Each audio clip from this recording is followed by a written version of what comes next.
Dear students, Assalamu alaikum. First year chemistry, chapter number 5, atomic structure.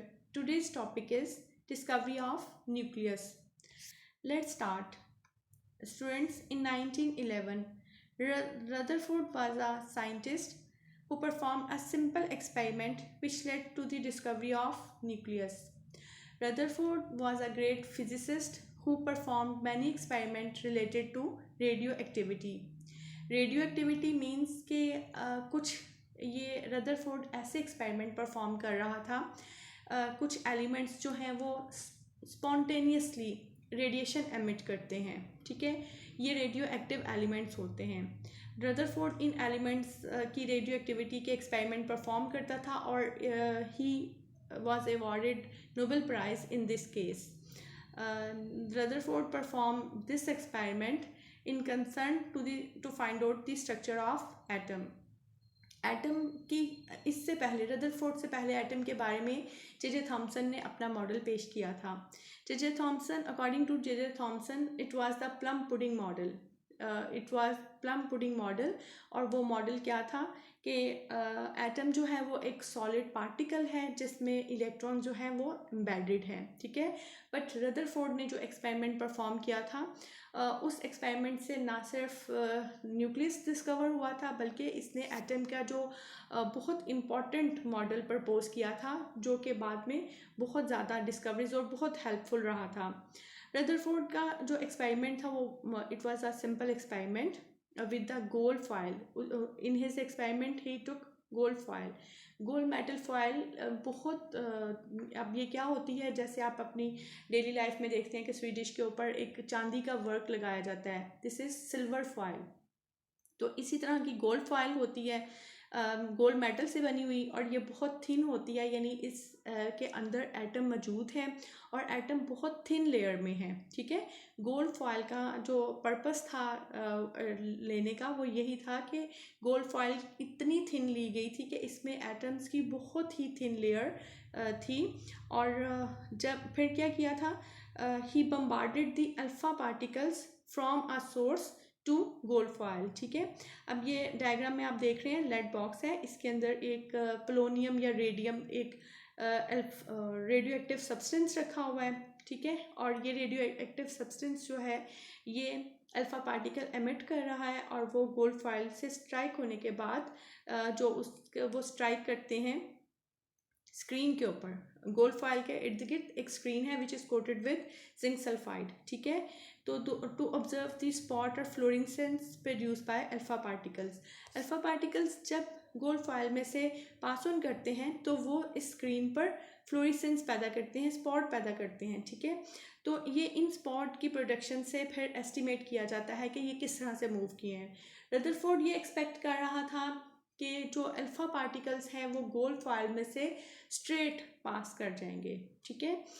तो इस बात को हम यूं देख सकते हैं क्योंकि रदरफोर्ड को तो प्लम पुडिंग मॉडल को उसने कंसीडर किया हुआ था कि एटम्स जो है वो just like a ball embedded with electrons, यानी बिल्कुल इस तरह से एक बॉल है तो उसके ऊपर कोई चीज़ लगी होती है, जैसे आपके वो केक के ऊपर मेवा धंसा हुआ होता है, इसी तरह से ये प्लम पुडिंग मॉडल था, ठीक है।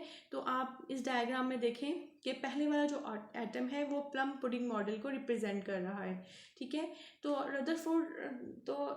रदरफोर्ड ये समझता था कि जब अल्फा पार्टिकल्स पास ऑन करेंगे एटम में से तो इस तरह से स्ट्रेट पास ऑन करेंगे, but he was surprise to see the result was that ये जो दूसरी पिक है एटम की ये थी ऑब्जर्वेशन जो रदरफोर्ड ने ऑब्जर्व की।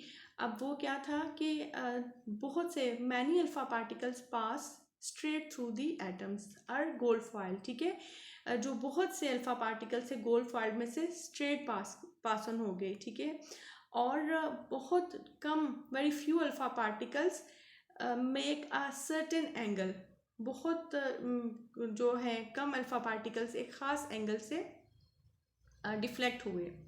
और इवन सम बाउंस बैक, सम अल्फा पार्टिकल्स बाउंस बैक, जो बिल्कुल अपने जिस रास्ते से अल्फा पार्टिकल गोल्ड फॉइल में स्ट्राइक किए थे उसी रास्ते से वो वापस आ गए। ठीक है, तो अब देखें ना, एक चीज़ से कोई चीज़, अब वॉल है, दीवार है, उस पर आप बॉल फेंकते हैं और वो वापस आता है, मतलब एक बॉल भी सॉलिड है और वो सॉलिड वॉल से जब स्ट्राइक करती है तो बाउंस बैक होती है। ठीक है, तो इसका मतलब क्या है, और ये जो सारी ऑब्जर्वेशंस थी ना, कुछ बहुत इंपॉर्टेंट रिजल्ट की तरफ लेके जा रही थी कि अल्फ़ा पार्टिकल्स का जो स्ट्रेट पास ऑन, इसका मतलब है कि अल्फ़ा पार्टिकल के रास्ते में कोई रुकावट नहीं।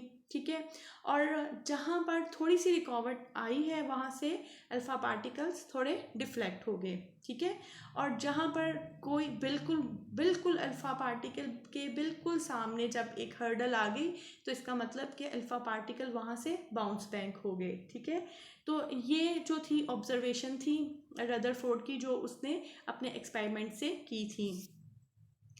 आप इसको दोबारा से इस पिक में भी देख सकते हैं। ठीक है, कि अगर सपोज कर ले कि एटम जो है वो राउंड है और उसके हम सपोज कर लेते हैं उसके सेंटर में कोई चीज़ है। ठीक है, तो तभी ऐसा होगा ना कि अल्फ़ा पार्टिकल्स एम्प्टी स्पेस में से स्ट्रेट पास ऑन हो जाएंगे, और जब वो हर्डल वाली जो सेंटर वाली बॉडी है उसके बिल्कुल पास से जब गुजरेंगे तो डिफ्लेक्ट होंगे, थोड़े से मुड़ जाएंगे। और अगर जो हर्डल या सेंट्रल बॉडी अल्फ़ा पार्टिकल्स के बिल्कुल सामने आ जाती है तो तब अल्फ़ा पार्टिकल पास ऑन नहीं हो सकेंगे बल्कि रिफ्लेक्ट बैक होंगे। ठीक है, तो इस तरह से जो कंक्लूजन डिराइव किया था रदरफोर्ड ने अपने एक्सपेरिमेंट से वो ये था कि उस ये अब प्रपोज्ड जो है ना वो स्ट्रक्चर है एटम की। ठीक है, जिसमें आप देखें कि सेंटर में पॉजिटिव चार्ज है और इसके अलावा आप राउंड शेप में एटम है और इलेक्ट्रॉन्स है इसमें। ठीक है, अब अल्फ़ा पार्टिकल्स की मूवमेंट देखें, जे अल्फ़ा पार्टिकल्स को ज़्यादातर अल्फ़ा पार्टिकल स्ट्रेट मूव कर रहे हैं because they have to pass through empty space. ठीक है, जो एम्प्टी स्पेस जहाँ इनको मिल गई तो वहाँ से वो स्ट्रेट मूव हो गए। अब जहाँ पर ये पॉजिटिव पार्टिकल से, अच्छा ये भी रदरफोर्ड ने ऑब्जर्व किया, रदरफोर्ड ये जानता था कि अल्फ़ा पार्टिकल पॉजिटिवली चार्ज हैं। ठीक है, अब पॉजिटिवली चार्ज पार्टिकल्स अगर किसी पॉजिटिवली बॉडी से स्ट्राइक करेंगे तो वापस जाएंगे, अदरवाइज उन्होंने क्यों वापस जाना था? अगर वो नेगेटिवली चार्ज बॉडी होती तो अल्फ़ा पार्टिकल जो हैं वो सीधे नेगेटिवली चार्ज पार्टिकल की तरफ अट्रैक्ट कर जाते। ठीक है, तो रदरफोर्ड ने ये कंक्लूजन निकाला कि जो अल्फ़ा पार्टिकल्स गोल्ड फॉइल में से स्ट्रेट पास हुए हैं, इसका मतलब है कि एटम जो है यानी फॉइल के जो एटम्स हैं उनमें एम्प्टी स्पेस बहुत ज़्यादा है। ठीक है, और जो अल्फ़ा पार्टिकल्स बिल्कुल डिफ्लेक्ट हुए हैं, इसका मतलब कि वो एटम के कोई सेंटर में, एटम के सेंटर में कोई सॉलिड बॉडी है जिससे स्ट्राइक करने के बाद, जिसके पास से गुजरने के बाद अल्फ़ा पार्टिकल डिफ्लेक्ट हो रहे हैं। और जो अल्फ़ा पार्टिकल बाउंस बैक हुए हैं, इट मीन्स कि जो सेंट्रल बॉडी है वो पॉजिटिवली चार्ज है। ठीक है, एक तो एटम के सेंटर में बॉडी है और सेकेंडली वो पॉजिटिवली चार्ज है, that's why alpha particles bounce back. ठीक है, तो ये वो हैं जो कंक्लूजन रदरफोर्ड ने अपने एक्सपेरिमेंट से थी प्रपोज की। अब रदरफोर्ड का एटॉमिक मॉडल, इसका एटॉमिक मॉडल ये था, ये बिल्कुल सोलर सिस्टम की तरह था। जैसे सोलर सिस्टम में सन सेंटर में होता है और इर्द गिर्द प्लैनेट्स होते हैं, प्लानिटरी मॉडल इसने प्रपोज किया था।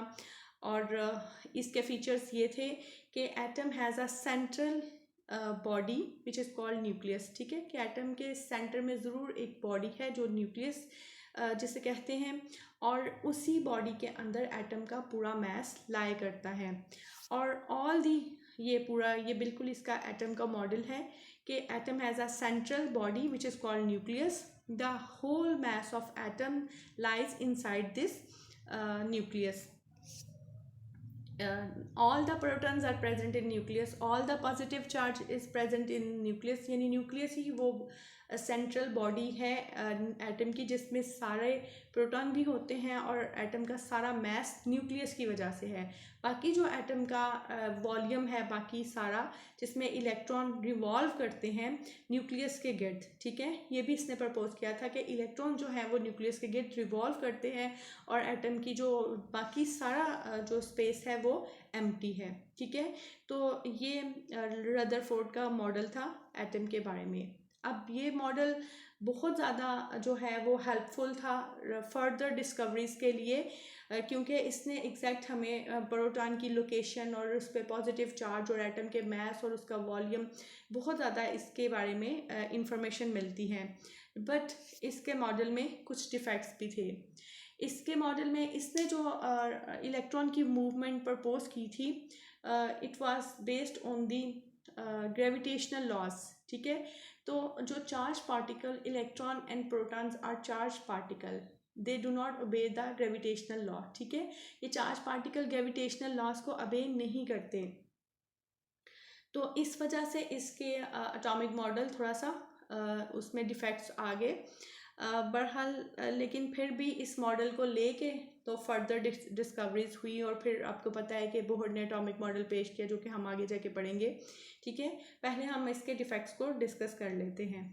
अब इसका ये था, रदरफोर्ड ये कहता था कि electron continuously revolve the nucleus, ठीक है। वो कंटिन्यूसली न्यूक्लियस के रिवॉल्व कर रहे हैं to overcome the nuclear attraction. Nuclear उनको अपनी तरफ अट्रैक्ट ना कर ले, इसलिए उनको कंटिन्यूसली मूव करना पड़ रहा है, यानी कंटिन्यूसली उनको एनर्जी जो है वो एनर्जी स्पेंड करनी पड़ रही है, एनर्जी खर्च करनी पड़ रही है ताकि वो न्यूक्लियस की तरफ अट्रैक्ट ना हो जाए, ठीक है।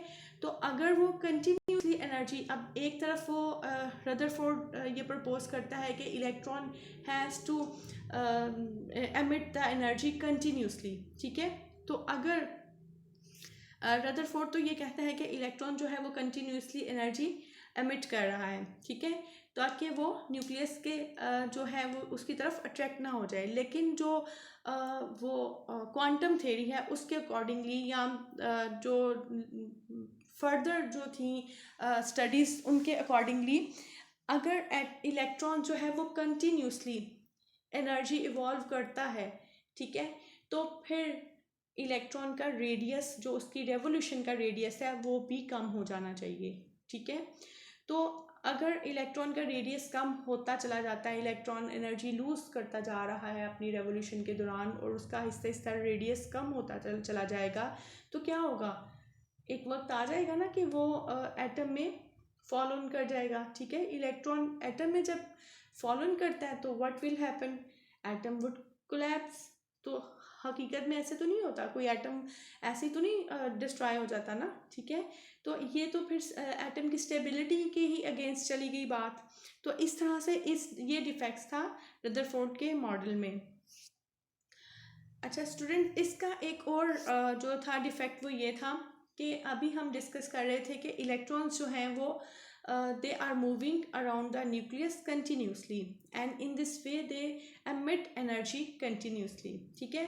अच्छा ये बात भी आप जहन में रखें कि जब भी कोई बॉडी एनर्जी जो है वो एमिट करती है, तो एनर्जी जो होती है बेसिकली एनर्जी और लाइट की शक्ल में होती है, ठीक है। और लाइट डिफरेंट कलर्स की होती है, ठीक है। और ये जो आपके सामने डायग्राम बनी हुई है ये है स्पेक्ट्रम, ठीक है। What is spectrum, band of light, different wavelength of light is called spectrum. अब ये स्पेक्ट्रम आपने रेनबो को भी ऑब्जर्व किया हुआ है, रेनबो भी एक स्पेक्ट्रम है, ठीक है। स्पेक्ट्रम मतलब लाइट्स की वेव, डिफरेंट लाइट्स हैं, ठीक है, लाइट की पट्टी है, band of different wavelength of light, ठीक है, मुख्तलिफ तरह की जो लाइट की बैंड है ना, दैट इज स्पेक्ट्रम, ठीक है। तो कंटिन्यूस स्पेक्ट्रम क्या होता है कि लाइट, अभी एक कलर की लाइट जो है वो उसका एंड नहीं होता तो दूसरा स्टार्ट हो जाता है, ठीक है। आप देखिए जो एक जैसे वायलेट कलर है ये डिफ्यूज हो रहा है ब्लू कलर में, यानी एक दूसरे में मिक्स हो रहे हैं, ठीक है।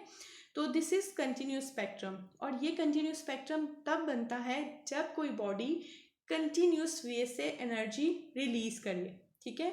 तो अब रदरफोर्ड ये कह रहा था कि इलेक्ट्रॉन जो है वो कंटिन्यूस वे से एनर्जी रिलीज कर रहा है, ठीक है। तो और तो इस तरह से तो फिर एटम यानी इलेक्ट्रॉन कहाँ पर है, एटम में, ठीक है। और एटम में रिवॉल्व करते हुए इलेक्ट्रॉन जब एनर्जी कंटिन्यूसली इवॉल्व करेगा तो उससे, उस एनर्जी से, उस लाइट से जो स्पेक्ट्रम बनेगा वो कंटिन्यूस स्पेक्ट्रम बनना चाहिए, ठीक है। लेकिन एक्चुअल में क्या होता है, एक्चुअल में ये होता है कि जब भी हम एटम का सैंपल लें, कोई गैस लें और उसमें उसको हीट अप करें और उसके बाद गैस के एटम जो हैं वो एनर्जी लूज़ करें, तो एनर्जी जो होती है वो लाइंस की शक्ल में आती है, ठीक है। हमें हमें कंटिन्यूस स्पेक्ट्रम नहीं मिलता, हमें लाइन स्पेक्ट्रम मिलता है। ये जो बैंड है it consist of definite line, ठीक है। ये लाइंस है, आप देखिए ब्लू कलर की, ग्रीन कलर की, रेड कलर की एंड सो ऑन, कि यानी एनर्जी कंटिन्यूसली। इससे क्या प्रूव हो रहा है कि इलेक्ट्रॉन जो है वो एनर्जी कंटिन्यूसली एमिट नहीं कर रहा, ठीक है। तो इन बातों को जो है वो रदरफोर्ड एक्सप्लेन नहीं कर सका था, ठीक है। बट रदरफोर्ड का मॉडल जो है वो बहुत ज़्यादा हेल्पफुल था जो फर्दर डिस्कवरीज के लिए। I hope this topic is clear now. Thank you.